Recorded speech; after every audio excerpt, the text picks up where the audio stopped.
বাড়ি দেখতি ফাঁকা ফাঁকা লাগতি, বৌদি বাড়ি নেই। বউ নিয়ে তুই টানাছাড়া করবি না। তাহলে কইছিলাম কি, বৌদি যখন বাড়ি নেই রাত্রি বলো তোমার ঘরে একটা মাজমা হবে বলে। রমেশ, হ্যাঁ, আমি রমেশ বলছি। কোথায় তুই? হ্যাঁ, আমি একটু বাইরে আছি। মাল আছে তোর কাছে? হ্যাঁ, আছে। আমার এক ফাইল মাল লাগবে।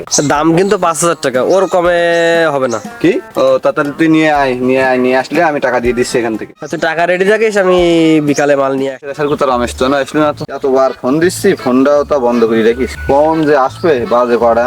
এই রমেশ, তোর কোনো কোথায়? তুই এত সময় ধরে আমার দাঁড়ায় থুই দিছি, আমি কখন আজ জানিস নি? আসতে দিবি তো? তা তোর এই ফোন দিতেছি, ফোন অফ কেন?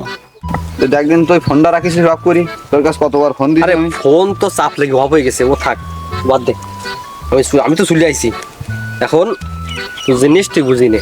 তো এই ভালো জিনিস তো ভালো 1 নাম্বার জিনিস, একেবারে ইনটেক। ফরে না তো? হ্যাঁ, ফরেনার একদম ইনটেক। আমার বেশি বেশি করিস না, টাকা, লোকজন টাকা। আছে, এই টাকাটা গুনি নে। হ্যাঁ, ঠিক আছে ঠিক আছে।